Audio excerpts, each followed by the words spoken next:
오늘은 복음의 신비 그렇게 나왔는데, 이 신비란 말 때문에 제가 이 교수님들 의논도 하고 그랬는데, 우리나라 말은 참 이런 말 저런 말로 많이 쓰기도 합니다만, 사실은 이제 성경 번역 자체가 스테레오로 되어 있어 가지고요, 다 비밀로 이렇게 되어 있어요. 비밀로. 근데 이제 헬라어는 이제 또 뭐 이렇게도 번역하고 저렇게도 번역하기 때문에 뭐 신비를 써도 문제는 없는데, 본문 교과와 그 다음에 또 이 성경이 비밀로 됐기 때문에 저는 비밀로 오늘 공부하겠습니다. 예. 우리 진리협불 교과 공부는요, 우리 교회가 지금 인터넷 선교를 하고 있기 때문에 많은 곳에서 이걸 듣고 있어요. 실시간으로 듣고 있고, 또 계속 또 이제 유튜브에서 듣고 있고, 이렇게 해서 한 수백 명이 공부를 하게 되는데, 그래서 여러분들과 함께 공부도 하지만 저는 저 밖에 분들하고 더 지금 보이지 않는 교감을 하고 있다는 거 아시고요. 그래 아시고 이 파워포인트를 많이 주최해 주시기 바랍니다. 왜냐하면 밖에 분들은 이 파워포인트를 많이 주시하기 때문에 그래요. 자, 기억절 다 같이 읽어볼까요? 우리 가운데서 역사하시는 능력대로 우리가 구하거나 생각하는 모든 것에 더 넘치도록 능히 하실 이에게 교회 안에서와 그리스도 예수 안에서 영광이 대대로 무궁하기를 원하노라. 아멘. 오늘 이 교과 공부를 해나가면서 좀 읽어줘야 될 부분들이 많이 있어요. 그래서 우리 박지연 집사님께서 또 읽어주시고, 또 밖에 분들을 위해서 또 똑똑하게 잘 읽어주시는 게 좋겠죠. 자, 역사적 배경, 자, 위역 한번 읽어보시죠. 바울의 여러 서신 중에서 에베소서를 포함한 몇 서신 속에는 구속의 역사의 중요 부분의 흐름이 구원론, 속죄론, 교회론 등으로 함축된 문체로 나타난다. 그 중에 에베소서가 가장 으뜸으로 유럽의 알프스같이 우뚝 서 있다. 예. 그래서 이게 참 에베소서가 너무너무 중요하다는 것을, 그런데 에베소서가 이제 알프스의 가장 높은 봉이라면 저 데살로니가 후서는 또 다른 하나의 또 알프스의 봉우리예요. 그래서 이게 왜냐하면 에베소서는 창조전의 사건을 다루면서 구속 역사를 조명해 주는 기고요. 그 다음에 이제 이게 그 다음에 여기 보면 여기 데살로니가 후서에 가가지고는요, 구속 역사를 마치는 부분이 많이 나와 있어요. 사단이 멸망하는 것이라든지 예수님 재림하는 것이라든지 삼림하는 것까지 다. 그래서 여기 에베소서와 빌립보서와 골로새서, 히브리서, 데살로니가 전후서 이런 내용들은 구속 역사를 담고 있다. 그래서 바울이 아라비아에 갔다가 그 후에 참 다소로 내려가서 참 오랜 세월 동안에 있으면서 환상과 계시를 통해 보았는데, 내가 이 세상에 들어보지 못한 거 들었다. 엄청난 건 들었다. 계시를 받았다는 거죠. 이분이 계시받고 신약성이 하나도 없었어요. 그런 상황 속에서 그는 오직 계시를 통해 본 것이죠. 그래서 참 여기 보면 이 비밀은 너희 안에 계신 그리스도인이 곧 영광의 소망이니라. 우리가 오늘 비밀을 배우게 되는데, 이 비밀이 답이 여기 나왔어요. 어디서 나왔냐면 골로새서에서 나왔어요. 골로새. 이 비밀이 누구라고요? 그리스도신데 어디 있다고요? 예, 우리 안에 있는, 인간 안에 들어오셔서 인간을 지배하고 인간의 마음을 다스려 나가고 인간의 마음을 고쳐 나가는 그리스도시다. 이게 비밀이라는 거죠. 예. 그래서 에베소서에는 이 복음의 비밀을 담대히 알리소서 할 것이니 이렇게 했는데, 참 바울이 얼마나 이 비밀을 알리고 싶었으면 이런 말을 했겠습니까? 예. 자, 이 구성을 보면 첫째, 에베소서 1장부터 3장, 에베소서 4장부터 6장. 저는 이 교과 공부라든지 설교라든지 할 때 전부 다 요약합니다. 요약. 이 너무 복잡하면 이해하기 힘들어가지고 그래서 교과목도 요약했는데 1장부터 3장까지는 천상의 변화입니다. 그래서 우리 그동안 공부했고 오늘은 뭡니까? 복음의 신비를 공부하게 됩니다. 그죠? 그 다음에 지상의 변화. 지상의 변화는 이제 천상의 변화에 곁들여서 지상의 변화로 바뀌어가는 것이요. 오늘 천상의 변화, 이것은 오늘 마지막입니다. 천상의 변화에서 결국에 복음의 비밀이 나타나게 된다 그 말이죠. 오늘 제일 중요합니다. 그래서 오늘은 그래서 이제 4장, 5장, 6장, 1장부터 6장까지 이렇게 해서 수직적 변화와 수평적 변화로 되어 있다. 그래서 수직적 변화에는 무엇을 유추해내느냐? 하늘의 상속자.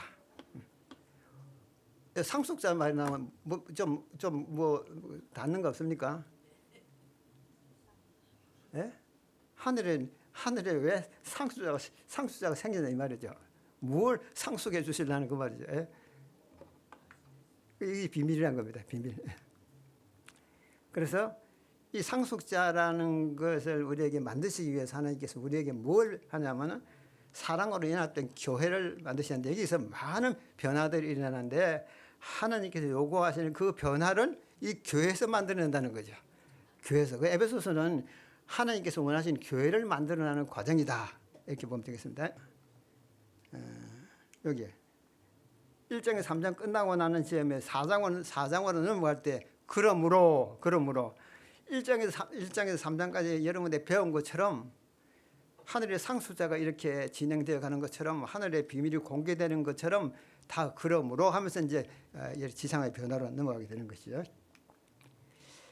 바울 서신에 나타난 하나님의 비밀은 무엇인가? 한번 읽어보세요.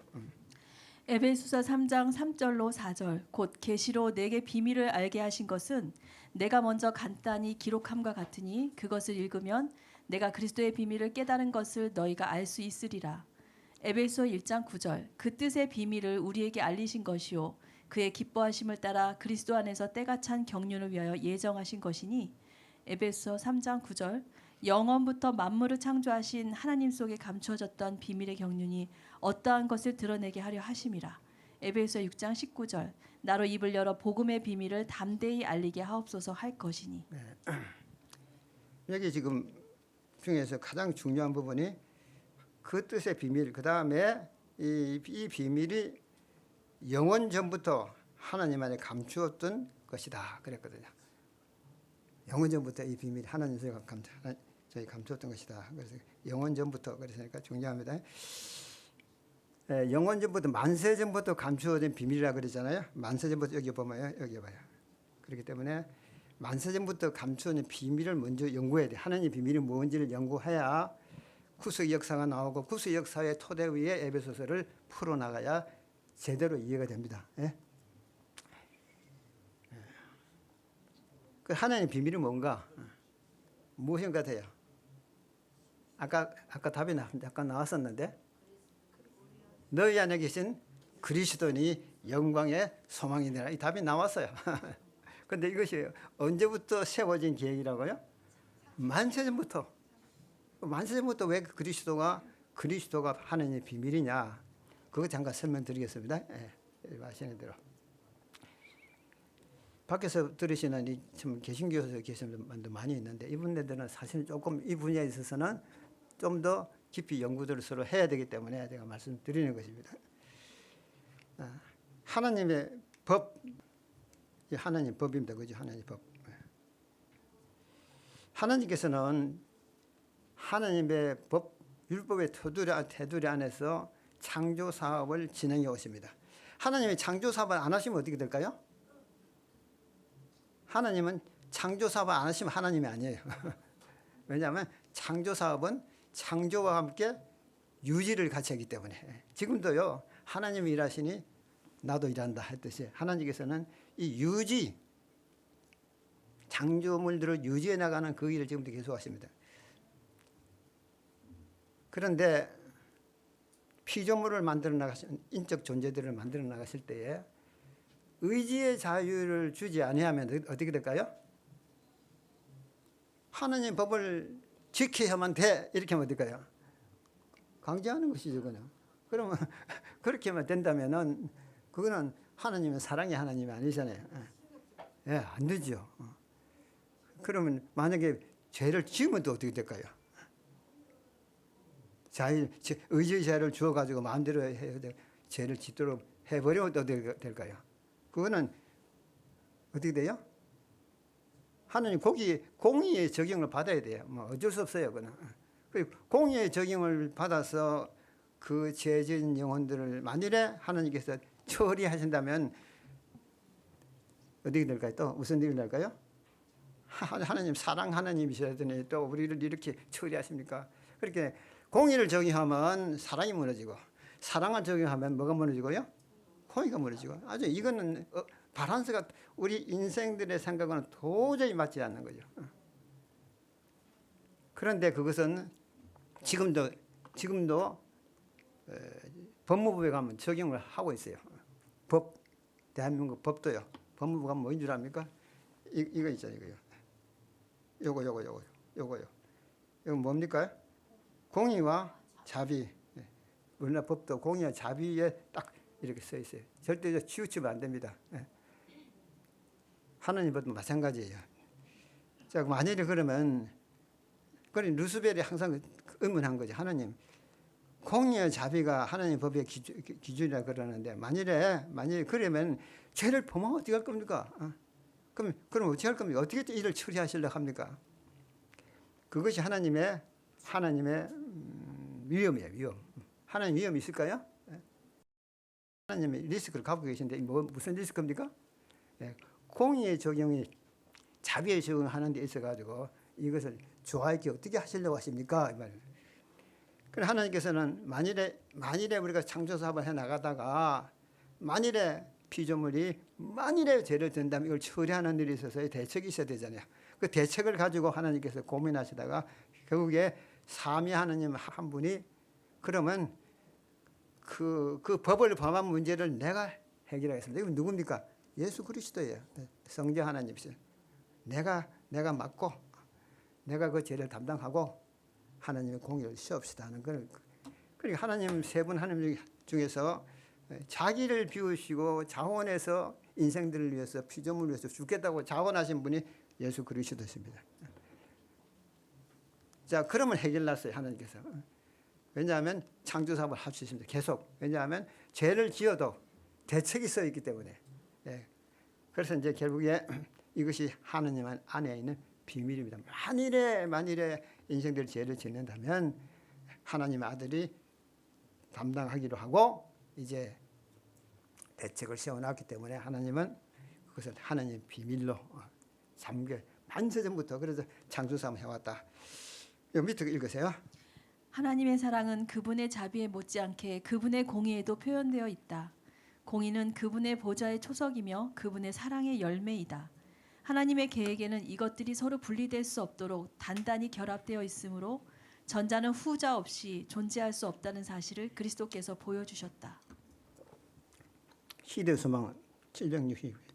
그래서 결국에 하나님께서는 이 공의와 자비의 중간에 십자가를 이렇게 만들어놨어요. 이게 도형으로 볼 때는 참 간단하지만 의미가 굉장히 깊습니다. 이 도형 안에, 그죠? 자비와 공의가 이렇게 공존하게 되어 있고, 그 다음에 율법이 서 있고, 이 모든 것은 십자가로 해결된다. 그런데 문제는 이제 일어났습니다. 사탄이 그랬죠. 하나님, 그거 자비와 공의가 잘 더불어 도와되지 않아요. 계속 하는 게 커랭 걸다 결국에 자기가 그 죄를 범하고 말았습니다. 이 일은 예수님에게 지구 창조의 계획을 설명하시고 지구 창조의 계획을 이제 시작하려 하실 때에 루스벨의 시기가 나고 질투가 나서 결국에 14장 12절부터 14절에 잘 아시는 대로. 그래서 여기 지금 처음에는 천사들은 아름다운 조언을 갖고 있었고, 그 다음에 이제 결국에 이 시기심과 질투심이 일어나게 되니까 문제가 발견돼서 하늘에서 천사들의 전쟁이 일어나게 됐다. 그래서 이제 여기 보면 첫 번째 예수님 안에서 예수 안에서 창조되었던 이 피조물들은 창조 안에는 예수 안에서는 질서가 있었는데 이 두 번째 사단이 도전을 하기 시작했습니다. 누구 어디 하나님 앞에 율법을 가지고. 그다음에 세 번째는요. 이 그 천사들이 이제 참 도전받고 불의 포함이 일어나게 되니까 하나님께서 천사들 모아놓고 예수 그리스도는 창조 사업을 하기에 합당한 하나님이시다. 그러니까 모든 천사들은 예수님께 경배하라. 그 절하라 그랬어요. 그러나 거기에 루스벨과 그의 동조자들은 절하지도 않고 그다음에 아예 그 하나님의 이 연합을 일으키고자 하는 거기서 떠나버렸어요. 그래서 천사들이 전쟁이 일어나게 됐고 그다음에요. 천사들이 분열이 일어나게 돼요. 그래서 땅의 이 범죄 사건이 무엇 때문에 일어난 겁니까? 결국에요. 천사들의 분열과 하늘의 부조화 때문에 일어나게 되었다. 그래 하늘 천사들의 3분의 1이 쫓겨나 버렸어요. 이런 일들이 일어나게 됐다. 여러분 잘 아시는 대로 이것이 이제 비밀이 공개된 배경입니다. 그때야 하나님께서 루스벨아 들어봐. 하나님의 아들 내가 만일에 죄를 지은다면 이 문제를 해결하기 위해서 내가 죽기로 작정되어 있다. 그러니 너 돌아와라. 몇 번 돌아오라고 참 간증했지만 사단은 돌아오질 않았어요. 그래서 이 분열, 여기 분열이죠. 분열이 여기 천사들이 분열되었다. 자, 이거 있어요. 읽어보세요. 바울에게 주신 환상과 계시에 나타난 에베소서의 중심 주제, 네. 하늘과 땅의 통일의 목표 아래 세운 구속의 계획과 상속자들. 네. 읽으세요. 루시퍼의 타락으로 하늘은 분열되고 내쫓긴 후 하늘 천사 조직은 빈자리가 생겼다. 네. 그리고 아담 타락 후 하늘과 땅이 분리되었다. 예수님이 이 땅에서 자신의 생명으로 인류의 죗값을 치른다. 죽은 생명이 된 인간들이 하나님의 생명으로 새롭게 태어난다. 새로 태어난 아들들은 하나님의 양자가 된다. 친자인 예수와 양자인 인간은 형제가 되어 상속자들이 된다. 지구는 새롭게 되어 그리스도의 왕국으로 세워진다. 그리스도의 왕국을 아들에게 상속시킨다. 성도들도 함께 왕국을 상속받는다. 구원받은 성도들로 하늘 천사들의 빈자리를 다시 채운다. 그리하여 하늘과 땅이 그리스도 안에서 통일된다. 예. 결국에 이제 하늘의 상속자들을 만들어야 될 하나님의 뭐가 있습니까? 만들어야 될 하나님께서는 또 책임과 의무가 있어요. 그래서 이 지구를 창조하시고 결국에 하늘 천사의 빈자리를 이 땅의 천사들, 이 땅에 구원받은 사람들로 다시 채워넣는 이 놀라운 역사가 하나님의 비밀이다. 그래서 하늘과 땅이 통일된다. 그래서 이 빈자리 생기는 것과 빈자리를 채우는 것이 중요합니다. 그죠? 자, 그다음에요. 분열과 부조화의 치유책. 하늘 조정의 빈자리를 땅의 상속자들로 채우시는 하나님의 구속의 계획의 말씀의 증거. 성령이 친히 우리의 영과 더불어 우리가 하나님의 자녀인 것을 증언하시나니 자녀이면 또한 상속자 곧 하나님의 상속자요 그리스도와 함께한 상속자니 이는 사탄과 그의 천사들의 타락으로 인하여 생긴 빈 자리들을 주님의 구속함을 입은 사람들이 채울 것이기 때문이다. 사탄은 그들에 대한 비난을 하나님 앞에 강력하게 제시하고 그는 말한다. 이 사람들이 하늘에서 나의 위치와 나와 연합했던 천사들의 위치를 차지할 자들인가? 인용구들을 잘 보시기 바랍니다. 그래서 이것들은 뭘 말합니까? 결국에 하늘에 천사들이 내쫓김 받고 타락하고 떠나간 그 자리를 하나님께서 다시 이 채워넣어서 하늘의 부조화를 정리해야 될 책임이 하나님이 있었던 것이죠. 그래서 그 문제를 해결하기 위해서 이 지구가 지금 협력하고 있다. 그래서 상속자들이 누굽니까? 주님의 구속함을 입은 사람들이 하늘의 상속자가 되는 거예요. 됐습니다. 그 다음에 분열과 부조화의 치유책, 그 뜻의 비밀을 우리에게 알리신 것이요 그의 기뻐하심을 따라 그리스도 안에서 때가 찬 경륜을 위하여 예정하신 것이니 하늘에 있는 것이나 땅에 있는 것이 다 그리스도 안에서 통일되게 하려 하심이라. 자, 에베소서를 읽으면서 우리는 하늘과 땅을 통일되게 하라는 말씀을 늘 읽어봤지만 그 뒷면 배경에는 뭐가 있었습니까? 그 뒷배경에는 하나님의 큰 고민이 있었어요. 하늘과 땅을 이렇게 통일시키는 데 있어서는 바로 하늘에 천사들이 떠난 그 문제와 부조화와 이 문제들 같이 정리하는 것이죠. 자, 요거는 이제 에베소서 1장 있는 말씀드리고 읽어보세요. 영원부터 만물을 창조하신 하나님 속에 감추었던 비밀의 경륜. 이건 뭡니까? 성육신입니다. 그죠? 예수님께서 이제 성육신 하기로 비밀로 세우셨다. 그다음에 공중의 권세 잡은 자. 네, 사탄이 등장합니다. 그죠? 에베소서 이게 다 들어있다는 걸 보여드리는 겁니다. 그다음에 본질상 진노의 자녀. 본질상 진노의 자녀이 나오는 거 보니까 뭡니까? 결국 타락한 인간들이 생겼다 그 말이에요. 너무 이 바울은 말이죠. 간단한 아주 그 짧은 문장 가지고 많은 것을 함축시켜 놨기 때문에요. 그래요. 그다음에 그리스도 안에서 함께 살리셨고 일으키사 성육신 십자가로 인간의 구원. 이 짤막한 구절 안에 그리스도는 함께 살리셨고 이렇게 이 말씀에 뭐가 들었을까요? 하나님께서 아들이 이 땅에 오셨다. 그리고 돌아가셨다. 그리고 이제 우리를 위해서 구원을 베푸셨다. 그래서 인간들이 함께 일어나고 함께 살리심을 받으면 된다. 그다음에 또 2장 6절에 하늘의 보좌에 앉히시니. 또 하나 더 있어요. 하늘의 보좌에 앉히시니. 우리를 구원하면 됐는데 왜 우리 하늘 보좌에 앉히신 겁니까? 우리를요.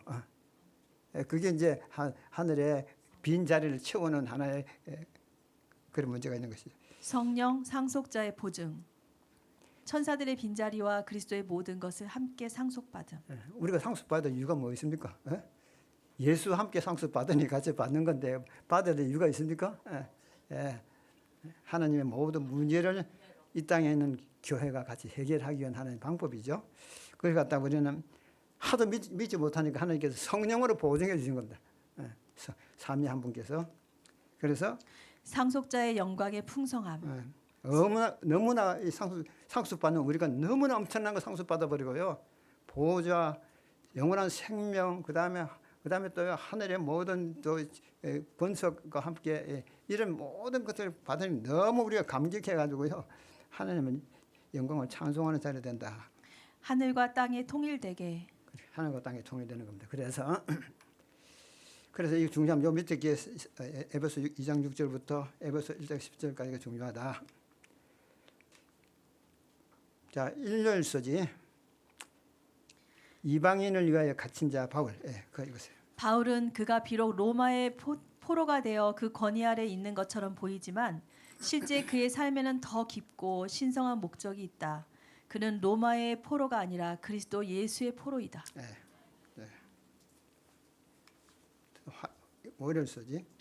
오랫동안 감춰진 복음의 비밀, 바울이 공개한 복음의 비밀은 유대인과 이방인이 하나로 구성된 교회에서 이방인도 예수 안에서 공동 상속자, 지체, 약속의 참여자가 되는 것이다. 복음의 이제 이 비밀이 어디서부터 이제 공개돼서 대로 나타나냐면, 왜냐하면 이 비밀이 이제 하늘의 천사들도 연합하지 못하고 부조화를 일으키고 분리가 일어나는 이 문제를 이 땅에서부터 차곡차곡 이제 하나 만드는 겁니다. 그리스도 안에서 사랑으로 연합한다. 하늘에 그와 같은 속성 갖고 있다고 말이죠. 그래서 이 땅에 이제 첫 번째 이방인과 유대인이 하나가 되지 못해 이게. 그래서 이게 저자는 이거 먼저 다루는 겁니다. 이방인과 누가요? 유대인이 하나 되게 하는데 하나 되는 구심체는 어디라고 했지? 지난 시간에 배웠지 않습니까? 유대 나라만 있을 때는 어디가 예루살렘이 구심체였어요. 예루살렘 성전이 구심체였어요. 거기만 들어가면 하나가 되는 걸 느꼈는데 그래가지고 이제 이방인 그 들어오자면 너는 들어올 수 없어. 이게 하나가 되지 않는 거죠. 그 넘으면 다 죽여버려 그냥. 그런 독선을 갖고 있었는데 그게 하나가 안 되는 거죠. 왜냐하면 하나님의 사랑을 모르고 있기 때문에 그렇죠. 그런데 이제 예수님 안에 감추어진 이 비밀이 뭐냐 하면 예수 그리스도의 사랑의 비밀이 뭐냐면 이방인과 유대인이 하나가 되는 것입니다. 그래서 막힌 담을 헐어버리고 하나가 되게 만드는 일을 처음부터 시작했습니다. 성공했습니까? 예, 송구해서 결국에 거기 있는 많은 사람들이 예수님의 만드신 교회 안으로 들어요. 그러니까 유대의 구심체가 무너져 버리니까 하나님께서는 또 다른 구심체를 만드는데 그게 뭐냐? 교회입니다. 교회. 그러니까 이쪽에는 나라로 해가지고 그 성을 구심체로 했는데 이쪽에는 왜 교회를 했을까요? 예. 교회는 그만 각 나라와 족속과 방언과 백성과 낮은 자나 높은 자나 부자나 귀한 모든 사람들을 어디로 불러 모읍니까? 한 단체로 불러 모으는데 그것을 교회라는 거예요. 거기에 구심체 교회 안에 장로제를 주십니다. 장로. 목사와 장로제를 주셔가지고 이제 옛날에는 왕제도를 줬는데 이제 교회는 그렇게 해서 왜 하나님께 교회를 만드셔가지고 그 교회 안에 각 나라와 족속과 방언과 백성이 다 불러 모으느냐? 하엘서지 보세요. 하나님의 지혜를 나타내는 교회, 유대인과 이방인을 통일되게 하는 교회를 구성하여 만물을 그리스도 안에서 통일하여 하나 되게 하는 그 계획과 승리를 하늘의 천사들에게 하나님의 지혜를 보여주는 것이다. 이것은 사탄의 패배를 의미한다. 하늘의 천사들 앞에 해야 될 말이 있어요. 왜냐하면 쫓겨난 천사들은 이 주관에 있고 그 다음에 남긴 천사는 하늘에 있잖아요. 그들이 하는 말이 왜 우리가 헤어져 살아야 되느냐? 왜 우리가 이렇게 되느냐? 하늘이 왜 이렇게 되느냐? 계속 그들이 질문이죠. 왜 우리가 연합되지 못하느냐? 그런 질문 앞에 하나님께서는 봐라. 이 땅에서 저 죽어가는 인생들, 버러지 같은 인생들, 정말 낮고 높고 넓고 부하고 가난하고 모든 나라의 사람들을 다 끌어모아도 하나가 된다. 이게 하나님 지혜라는 거예요. 이게 교회를 하나 되게 만들겠다는 거죠. 그러면 이 하나된 교회가 할 말이 있잖아요. 어디에 할 말이 있을까요? 악한 천사들 할 말이 있어요. 두 번째는 하늘에 남겨진 천사들에게도 할 말이 있어요. 무슨 할 말이 있습니까? 얘들아, 이 일이 이루어졌다. 이루어졌다는 걸 보여주시는 거예요. 그래서 하늘의 천사들에게 하나님의 지혜를 보여준다 그랬어요. 지혜를. 여기 지혜를 보인다 그랬죠. 그게 이루어지게 되면 뭐가 된다고요? 사단에 패배한다. 왜냐하면 하나님의 법은 하나 되게 하는 것은 아니라고 사단이 부인했기 때문에 하나 되는 모습을 보여주는 것은 사단을 패배를 한다. 그 다음에 나의 마음에 거하시는 그리스도. 이제 교회는 나라와 족속과 방언과 백성들을 불러 모아 연합된 교회로 통일되게 하신다. 그 비결은 모두의 마음속에 성령을 통하여 그리스도가 임재해 내면의 힘으로 역사하고 계시기 때문이다. 이것이 복음의 비밀이다. 이게 숙제가 나왔잖아요. 보세요. 왜 그것이 하나가 되느냐? 어떻게 하나가 되느냐? 하나가 되는 이유가 뭐라고요? 하나님의 신, 그리스도의 영이 우리 안에 계시다는 거죠. 그렇잖아요. 하나님의 신이 이 안에 계시다는 거예요. 그래서 너희 안에 계신 그리스도가 모든 것을 이루어준다는 거죠. 이게 비밀이에요. 이게. 그러니까 온 우주가 그러죠. 야, 저 천한 인생들 마음속에 하나님이 들어가 계시다고? 근데 여기 다시 영주에 계시면 떠나간다고 안 떠나간다고요? 다시는 안 떠난다는 거예요. 그래서 우리 안에 계신 그리스도 때문에 하나 된다는 거죠. 하나. 목요일서지. 교회 안과 그리스도 예수 안의 영광. 교회 가운데 그분의 영광이 풍성하게 나타나게 되면 교회가 그리스도 예수 안에서 능력으로 발견되며 교회는 새롭게 되는 하늘에서 통일된 교회의 조직체로 등장한다. 교회 안에서와 그리스도 예수 안에서 영광이 대대로 영원 무궁하기를 원하노라. 에베소 1장에 무엇입니까? 에베소 1장에는 예수 안에서 계속 예수 안에서 나오는데 에베소 3장에 넘어가게 되면 교회 안에서와 예수 안에서 이렇게 이제 교회를 같이 이렇게 나란히 놔요. 그래서 결국에 교회 안에서와 그리스도 예수 안에서 영광의 대대의 무궁하기를 원하노라. 이것이 이제 목요일서지의 마지막입니다. 결론이죠.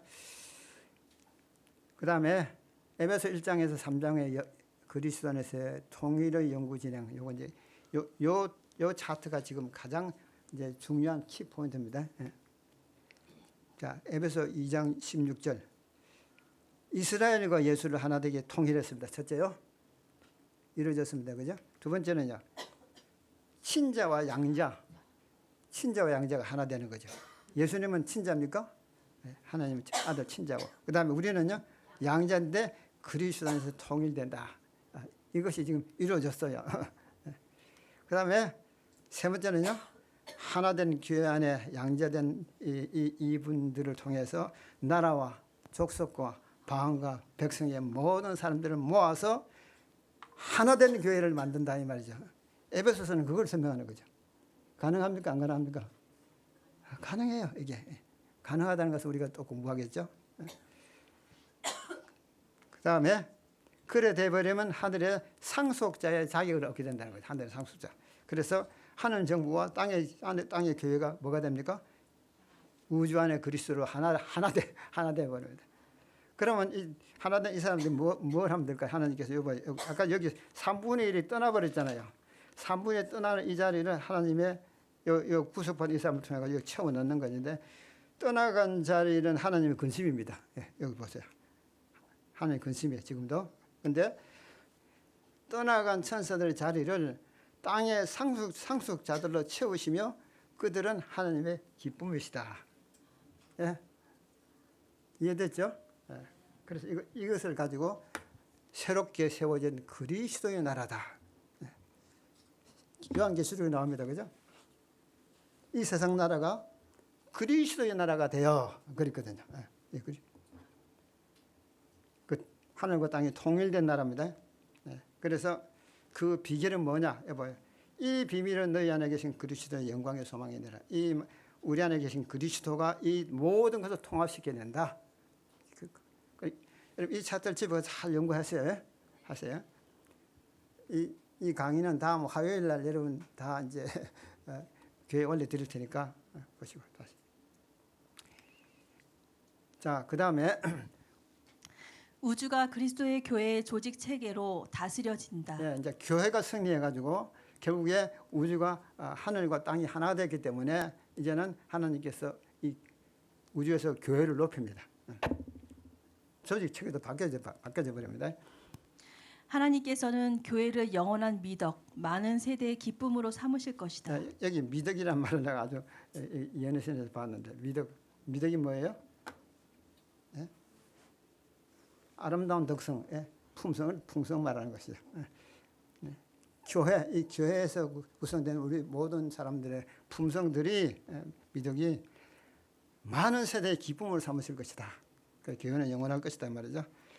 큰 소리로 외쳐 이르되 구원하심이 보좌에 앉으신 우리 하나님과 어린 양에게 있도다 하니 모든 천사가 보좌와 장로들과 네 생물의 주에 서 있다가 보좌 앞에 엎드려 얼굴을 대고 하나님께 경배하여 이르되 아멘. 찬송과 영광과 지혜와 감사와 존귀와 권능과 힘이 우리 하나님께 세세토록 있을지어다. 아멘 하더라. 예, 여기 보세요. 여기 높이 들린 보좌가 있는데 그게 어린 양의 보좌고요. 그 보좌를 둘러 있는 또 다른 보좌들이 있는데 그 보좌들은 뭐라고요? 장로들의 보좌나요. 우리가 하늘에 가면 장로들이 돼요. 장로들이. 이게 무슨 구성체니까요? 교회 구성체니까요. 교회 구성체니까. 그런데 여기 보세요. 교회 안에서와 그리스도 예수 안에서 영광이 대대로 영원무궁하기를 원하노라. 아멘. 왜 하나님께서 교회를 높이느냐? 교회를 높이는 그 이유가 그렇습니다. 예수님께서 교회를 세우셨고 그 안에 모든 구속의 경륜을 완성시키는 품성의 미덕을 만들어냈기 때문에 그런데 요한이 이제 계시를 보니까 이렇죠. 보세요.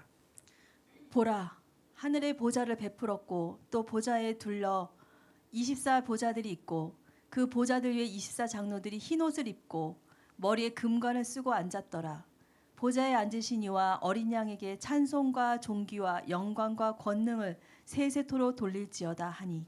예. 어떻게 이 24 장로들이 있는 줄 알았는데 우리가 24 장로들이 보좌가 있는 거는 원래는 안 보이더라고요. 그렇잖아요. 예. 그런데 이 24 장로의 보좌가 어린 양의 보좌를 둘러 있더라 그랬어요. 여기 보면 여기 보세요. 여기 어린 양의 보좌가 있고 그다음에 이 24 장로들의 보좌가 이렇게 둘러 있고 이게 하늘의 이제 모양입니다.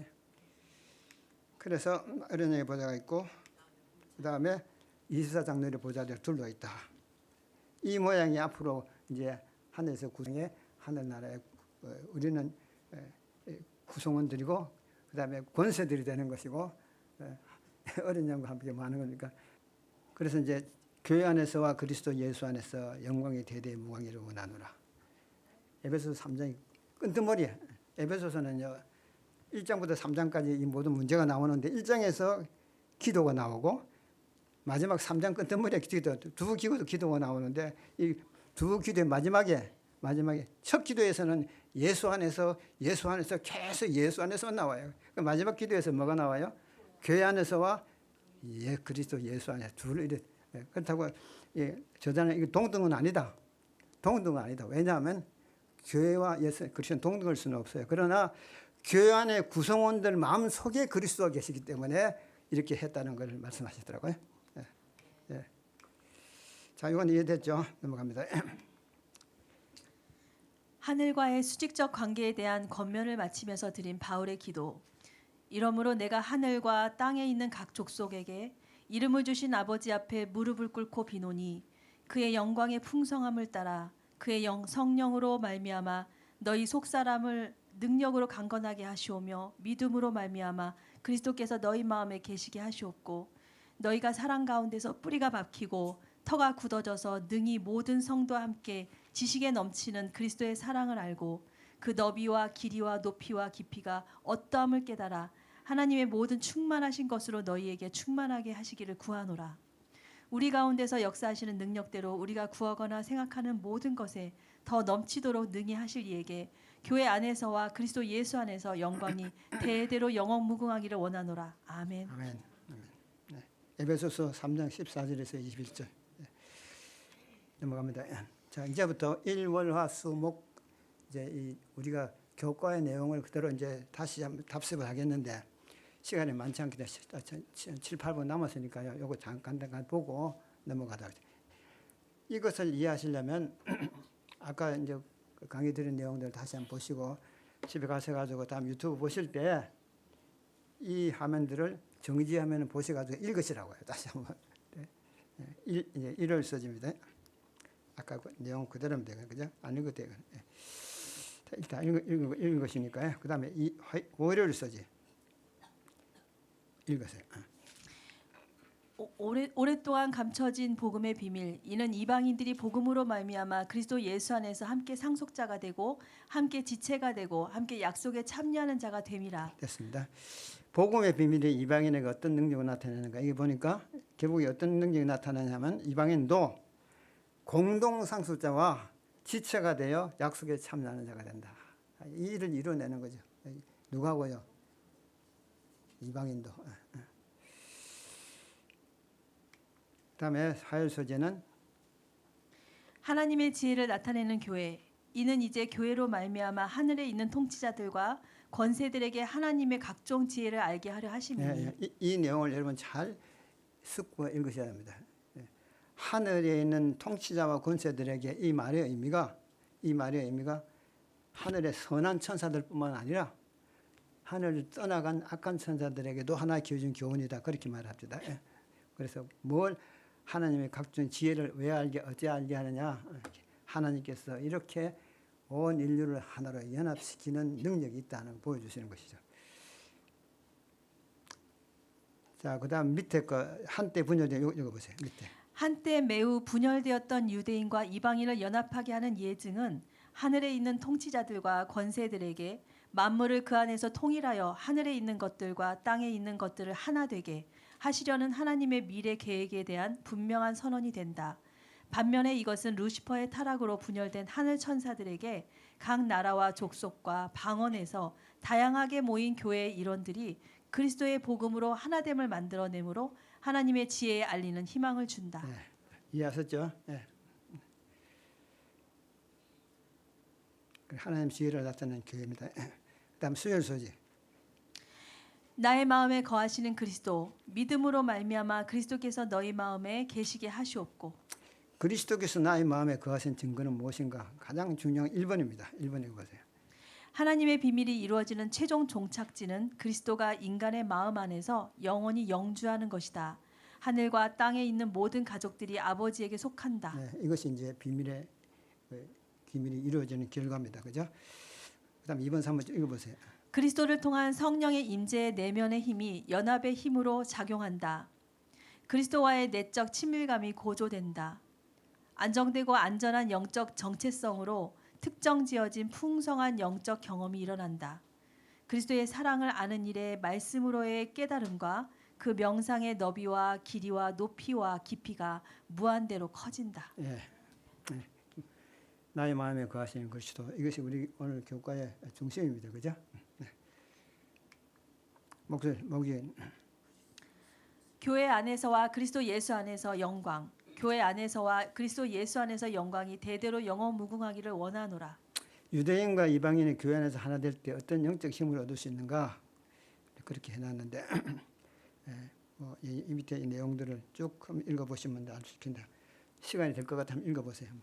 바울의 두 번째 기도 보고를 다시 보면 바울은 아버지의 돌보심의 우주적 범위, 준비된 성령의 도움, 그리스도의 협력, 그리스도의 무한한 사랑에서 힘을 얻는 것을 볼 수 있다. 그래서 신자들이 하나님의 모든 충만하신 것으로 충만해지는 것을 상상하며 찬양으로 이러한 영적 실제를 경축하고 성도들에게 베푸시는 하나님의 능력의 풍성함에 다시 한번 감격한다. 어려움, 유혹, 의심이 마음을 짓누를 때 바울의 이 힘찬 약속을 붙잡을 수 있다. 아멘. 예.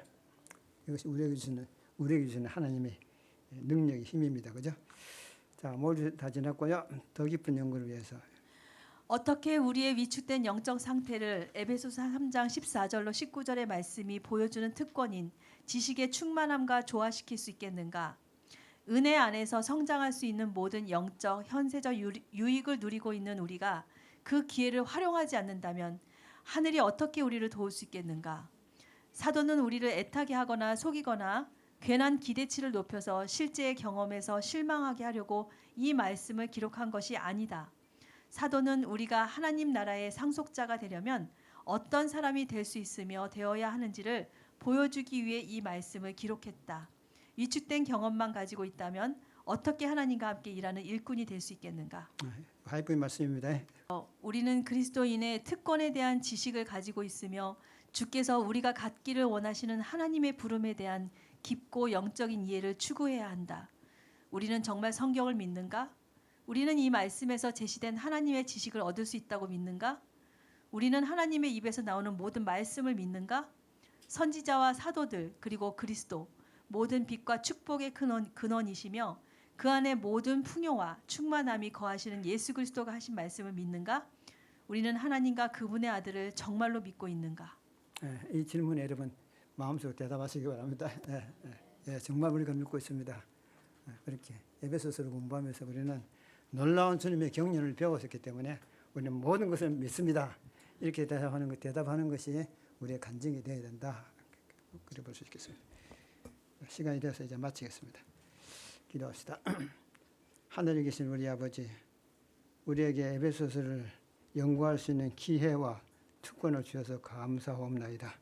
우리에게 계신 놀라운 하나님의 사랑의 넓이와 깊이와 길이와 깊이를 충분히 이해하여 우리가 그 안에 거하게 해 주시옵소서. 하나님을 정말 믿는 사람이 될 수 있도록 도와주시고 성경을 정말 믿는 사람이 될 수 있도록 도와주시옵소서.